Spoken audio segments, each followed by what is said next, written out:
Hi, do you know how media evolves and how important it is? Today, we will discover what media is and how it evolves. I am Anita Inbaila, I am Rita Marie Vicente. and we will take you a tour into media evolution. So, let's start. What are the evolution of media? The evolution of media from old media to new media has transformed the way we understand the world around us. New media is interactive and is user-generated, while old media is a more traditional way of communicating through television, radio, newspapers, magazines, books, and etc. Why is it called media? An intervening agency, means, or instrument, and was first applied to newspapers 2 centuries ago. Why is traditional media still important? Traditional media is still the most credible news source. It's essential for conveying brand messaging as it is instantly recognizable. Newspapers, magazines, radio, and television will always be recognizable to anyone at any age, as it has been established for decades, and newspapers even date back centuries. The phrase media began to be used in the 1920s. The notion of mass media was generally restricted to print media up until the post-Second World War, when radio, television, and video were introduced.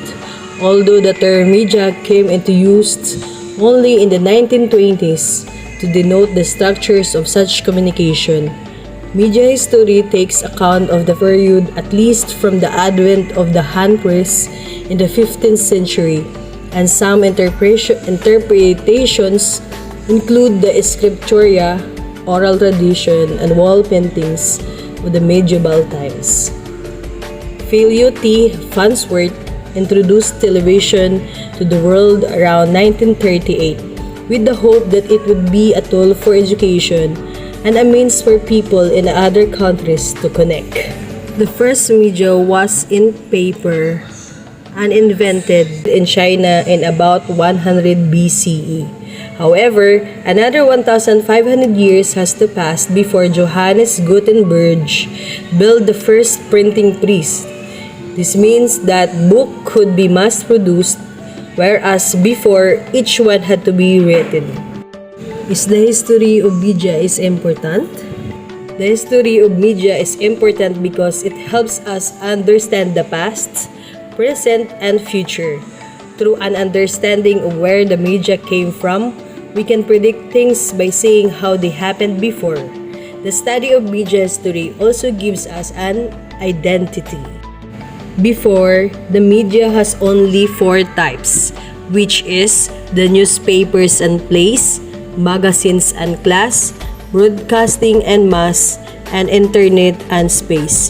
But because of the evolution of the media, modern media comes in many different formats, including print media, which are the books, magazines, and newspapers, televisions, movies, video games, musics, cell phones, different various kind of software, and the internet. Each type of media involves both content and also a device or object through which that content is delivered. Over the time, media, especially social media, has helped many businesses grow and promote itself, and has helped people find a better way to connect and communicate with one another. On the other hand, it also provided many people with problems involving mental health, emotional insecurities, and waste of time. So, that's how media evolves. It takes a lot of time and effort to look what media is today. So basically, people evolves around media, and media also revolves around people. So, if people is important, And so as media.